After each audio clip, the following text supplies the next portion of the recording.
ओम नमः शिवाय। आज की कहानी में हम सुनेंगे गुरु प्रदोष व्रत की कथा। त्रयोदशी तिथि में संध्या काल को प्रदोष काल कहा जाता है। प्रदोष व्रत को मंगलकारी एवं शिव की कृपा दिलाने वाला माना जाता है। गुरु प्रदोष त्रयोदशी व्रत करने वाले को 100 गाय दान करने का फल प्राप्त होता है तथा यह सभी प्रकार के कष्टों और पापों को नष्ट करता है।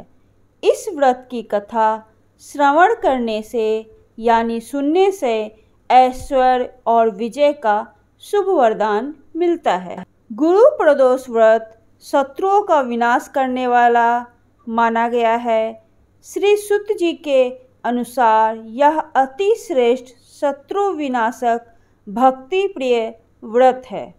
तो चलिए अब हम गुरुवार त्रयोदशी प्रदोष व्रत की पौराणिक कथा सुनते हैं। एक बार इंद्र और वृंतासुर की सेना में घनघोर युद्ध हुआ। देवताओं ने दैत्य सेना को पराजित कर नष्ट भ्रष्ट कर दिया। यह देख वृंतासुर अत्यंत क्रोधित हो स्वयं युद्ध करने आ गया। असुरी माया से उसने विकराल रूप धारण कर लिया। सभी देवता भयभीत हो गुरुदेव बृहस्पति की शरण में पहुंच गए। बृहस्पति महाराज बोले, पहले तुम्हें वृंतासुर का वास्तविक परिचय दे दूं। वृंतासुर बड़ा तपस्वी और कर्मनिष्ठ है। उसने गंधमादन पर्वत पर घोर तपस्या कर शिव जी को प्रसन्न किया है। पूर्व समय में वह चित्ररथ नाम का राजा था। एक बार वह अपने विमान से कैलाश पर्वत चला गया।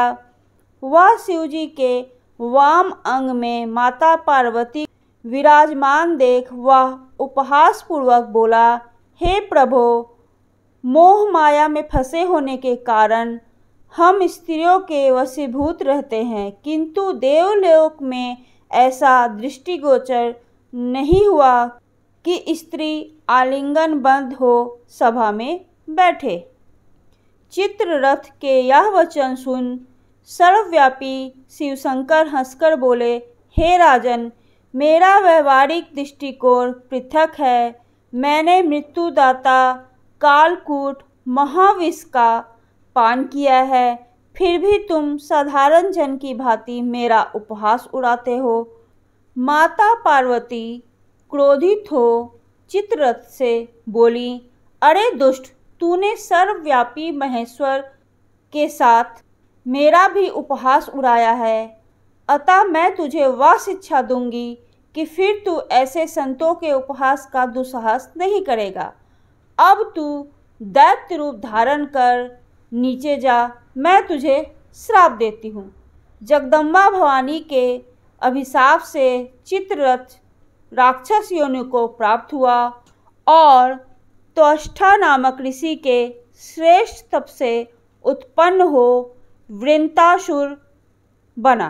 गुरुदेव बृहस्पति आगे बोले, वृंतासुर बाल काल से ही शिव भक्त रहा है। अतः हे इंद्र, तुम बृहस्पति प्रदोष व्रत कर शंकर भगवान को प्रसन्न करो। देवराज ने गुरुदेव की आज्ञा का पालन कर बृहस्पति प्रदोष व्रत किया।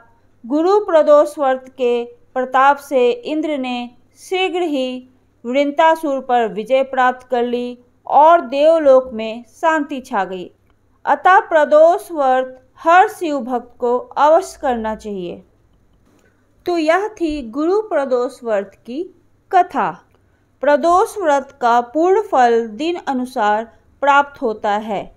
गुरु प्रदोष व्रत करने से व्यक्ति को शत्रुओं पर विजय प्राप्त होती है। साथ ही जीवन में व्याप्त सभी प्रकार के दुख और संकट से छुटकारा मिलता है। इस व्रत को विवाहित महिलाएं पति की लंबी आयु और सुख सौभाग्य की वृद्धि के लिए करती। अब हम इसकी पूजा विधि के बारे में जानते हैं। गुरु प्रदोष व्रत पर सूर्योदय से पहले उठें। इस समय भगवान शिव संग माता पार्वती को प्रणाम कर दिन की शुरुआत करें। इसके बाद घर की साफ सफाई करें। नित्य कर्मों से निवृत्त होकर गंगा जल युक्त पानी से स्नान करें। साधक दिन भर उपवास रख प्रदोष काल में श्री भगवान शिव की पूजा कर सकते हैं। स्नान करने के बाद आचमन कर सफ़ेद वस्त्र धारण करें। अब सूर्य देव को जल का अर्घ्य दें। इसके बाद विधि विधान से पंचोपचार और अभिषेक कर भगवान शिव की पूजा करें।